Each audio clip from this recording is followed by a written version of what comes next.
Hey, alright, welcome to the first episode on the little mini Bowser refit in our camper here. So just briefly to talk about our bed, so if you're unfamiliar with it, it's kind of like a DIY bed lifting system that we've done on a sail winch. So we actually use a mechanical winch that we crank and it lifts the bed on pulleys and ropes. So that was kind of a proof of concept.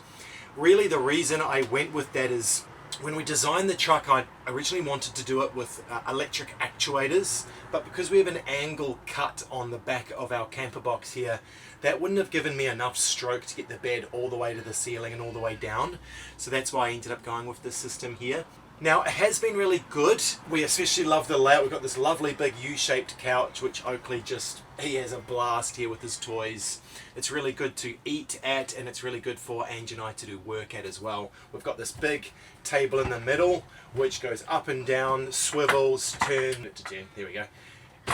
And it's been really good. So the downside is the bed is heavy, and it loves to basically destroy itself eventually. So I've had to do like 3 iterations of it to get it working really well.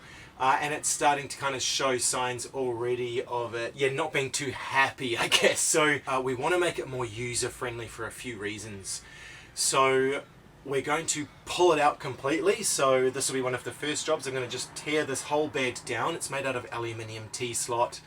Break that all down, and we're going to put in a electric lifting bed on a strap system, and I think that's just going to be way more user friendly, faster. At the moment, the lifting part of the bed requires Ange and myself to do it, so it's kind of a 2-person job, which just isn't really practical. So we're going to change that up. We're also going to shave some length and width off this spinning table here, so Oakley has more room to walk sort of around the U-shaped couch. We're also going to change the wood so that it will be the same as our kitchen bench tops. We'll probably go with bamboo for that, I think, so that they kind of match. We'll also change this flooring here. I made some parts of the camper that required like a really stiff, strong wood. I recycled the old plywood flooring from the tray of the Unimog, so it was free for us, but it's not great looking. So I think we will change that possibly to black hexa, which you may have seen in some nice sort of troopy builds and stuff, making cabinetry out of black hexa. I think that'll be a good spot for it here. And we've got storage under here we want to maintain as well, so that's pretty handy having all that storage that goes all the way back there. We've got twin water tanks, so big water tank here, big water tank here, and underneath all through in here is storage. We can also access some of the storage from the top here. This piece is on Velcro, so we've got some of our big backpacks that we travel with in here. I've yet to open that one up and put it on Velcro, but I can do that also. And then under the couch through here is all my spearfishing gear, as well as a diesel heater. Here's a close-up of the bed system here. So there are twin pulleys here, as well as singular pulleys that go into the ceiling. And that comes down to this mechanical sail winch here, which we use to handle, and it just gets tied around this. So we like the look of it. It's been really handy, but I think it's time to change. And it's on these rails here that it runs up and down. Basically this thing has wheels and it runs down the track, and that's a sliding door track that I cut and had powder coated, and it has worked well. But yeah, time to change. Very happy with the new Eurovision 2 windows that we've put in. It's opened up the space really nicely in terms of light getting in and being able to see out much nicer than having a big crack and those scratches. So then coming to the kitchen here, you'll see we've got a nice Jarrah bench top, which we found on Marketplace. We will change that to bamboo. And we also have here a really big, deep IKEA sink, and it is far bigger than we need it. The Bowser camper was the first thing that we had ever tackled like this, so some of it we were just flying blind. Well, all of it we were flying blind. And I think we got 90% of it right. 10% of it can be really tweaked to be kind of perfect for us. So we're going to get a sink that's about half this size, a black one also from IKEA. Very happy with this kitchen tap. We may change that to a black one though, we're not 100% sure on that yet. And then you have our twin induction cooktop, not the pirate ship, that can go over there, excuse me. So this is just a very strange brand. I think we actually got it through the special orders desk at Bunnings. We'd never really used induction before. We didn't know if it was practical. The awesome thing about this induction is that if you're running both hobs, they will balance each other out so that they are never above like 2,200 watts from memory. We have a 2,600 watt inverter. So if we had bought two singles, they would be able to crank too high and it would trip our inverter. So that was one of the main reasons we bought this for, but as you can tell, it's big and bulky. It just sits there. We've got to run a cable kind of across the kitchen to plug it in, and it's not practical. It's also flown off of this bench top quite a few times, and it's still running strong, but we're going to get rid of that and we are going to recess in an induction cooktop. I think that's just going to be better now that we know induction does work really well. So that'll be a big upgrade for us, and we'll get a lot more countertop space due to that and by shaving off the kitchen sink. Okay, so next up is the fridge. So the fridge is a really big, I think it's about 290 litres, something along those lines. And again, that was a bit of a proof of concept to see if Ange and I could make a normal household fridge work long-term in Bowser, which it definitely has. So that's a 240 volt normal house fridge. The downsides of it is huge, so it's probably bigger than we need. It's very hard to mount securely, whereas a lot of your 12 volt camping fridges that you've got on the market, they'll have a way to like flush mount it into your cabinetry to keep it secure, whereas a household fridge doesn't. So I really struggled to keep it in its little spot here. We have had it kind of fly out and slam here, and it's kind of damaged itself quite a few times, but it's running strong. So even though it was never designed for ridiculously hard tracks and corrugated roads, it's survived brilliantly. So hats off to LG for making a heck of a fridge, but it is time to change that out for a 12 volt one. One of the reasons for that is it doesn't have its own dedicated inverter. It's running off our main 2600 watt Energized by Dometic inverter. That also runs like the induction. It's got our AC transfer switch in it. Basically, in a nutshell, that has to run 24/7. So it releases heat a lot of the time. So here it is here. And that also means that you've got power usage and draw overnight when you're asleep, and you don't need to be running any appliances other than that fridge. So long term, it's using much more of our battery capacity than we need it to. Next up is our big wet room bathroom. So we've got alu gloss on the bottom of the flooring here. So basically made a custom shower pan here, and then we've got Marbo wood slats on top. Here is just a fully DIY separating toilet, so urine goes down into a big 40 litre tank under the truck. Basically, we're just going to the toilet in a bucket with a bag, so that's very much not state of the art in any way. And then we've got a proper shower fan in there, which works really well for extracting, and this awesome Methvin shower head, which we would never change because it's a beast, as well as it's got like an aerating spray function, or you can turn that function off just with a little slider here. So really love that, so we'll keep that for sure. And these are wet room panels. That's not actual real tiling. They're a special panel we got from Bunnings, and they have been fantastic because they're just so easy to clean and they look like the real deal. So the wet room has been fantastic. If I was to do it again, I wouldn't make it so big so that I would free up some more of this walkway hallway space. But for me to just shave like 20 centimeters off, it's just not going to be worth the trouble. So it will stay like this. And some people may love a really big bathroom. So more on that soon.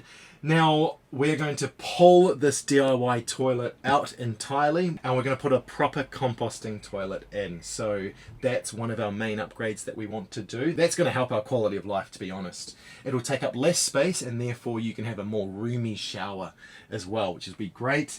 It will mean I need to make a new shower tray, and I'll probably use Ali Gloss again. I'll show you the product when I use it, also from Bunnings. But I'm going to flip it up so that it's the black side up, because it being white at the moment, you can really see all the dirt and grime in the hair a lot more than we kind of would like to. So we're going to change that to black, and then we'll have some form of composite wooden slats that will go over that. The Marbo's been great. It did leach a lot of tannins at first, but that's completely gone. Because it's real wood, it retains its moisture quite long, and it can get a little bit manky to clean. So ideally we'll change that out. But other than that, the bathroom is fantastic. We love it. In comparison to Skadi, actually having a shower indoors has just been so nice, and it's a nice hot shower. And then next up, one of the main things we need to change is Oakley's little nursery here. So this was when he was a baby. It worked really well and gave him lots of room. We had like a baby lock screen across here, so when he was having a sleep he could never roll out of bed. I think he really liked it at the time.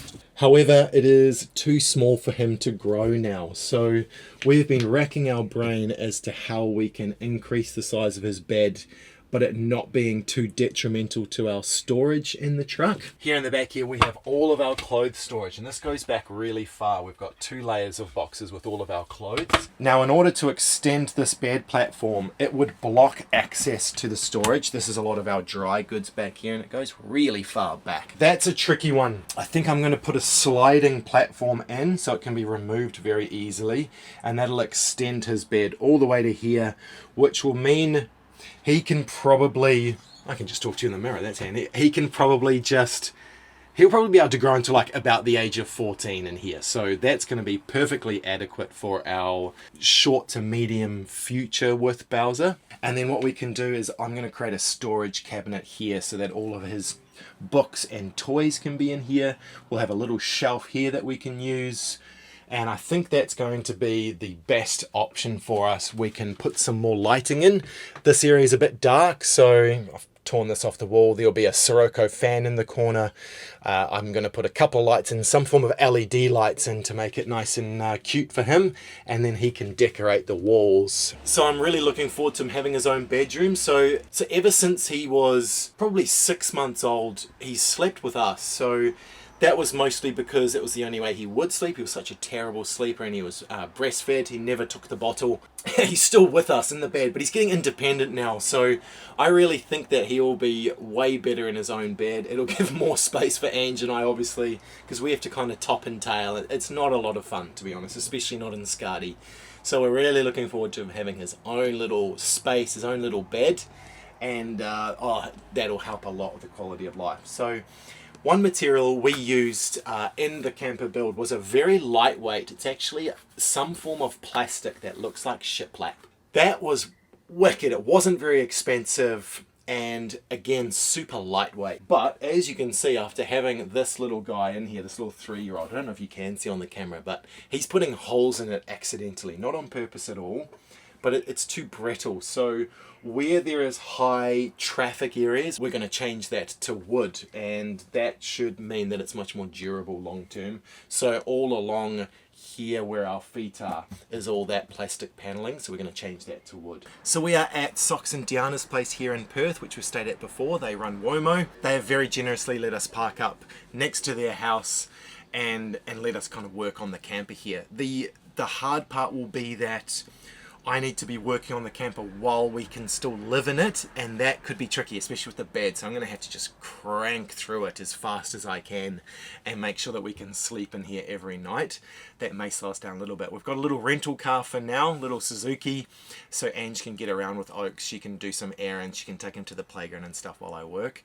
I will hire a Bunnings ute tomorrow. We're going to pick up some supplies. So it's all on, which is great. And I can't wait to do this because we're going to take it for an expedition once this is complete. But something I'm very excited to work on after that is we are going to rent Bowser, our Unimog, out after this. So when we fly back to Europe and we drive into Turkey in Skadi the Volvo, I would like to be renting Bowser out, and I think our ideal customer will be people outside of Australia who it is not cost effective to bring their expedition vehicle all the way to Australia and likely only get like a 3-month tourist visa, or even 6 months. It just wouldn't be financially viable, nor would it be worth the stress, the hassle and the wait time of shipping their own vehicle over. So that is why I think Bowser's going to be absolutely perfect. And alongside that, I'm going to do itineraries for traveling around Australia in the truck.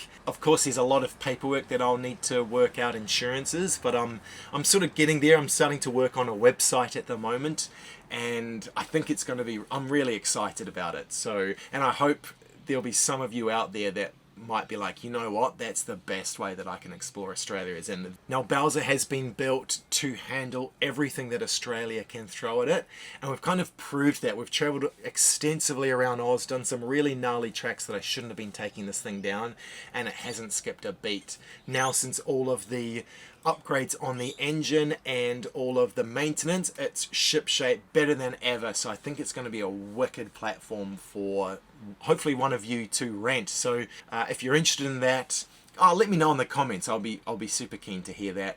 I know it's high risk, but I think it's going to be worth that risk. I'm not going to just be renting it out to anyone. There'll need to be a bit of an interview process that goes through it as well. Rather than it just sitting there while Ange and I are overseas, it'd be awesome if it could be being run, being used, taken on adventures like what it's designed for. So yeah, very, very excited about that. But first, there is a lot of work to do, so I'm going to crack on. All right, let's get stuck into it.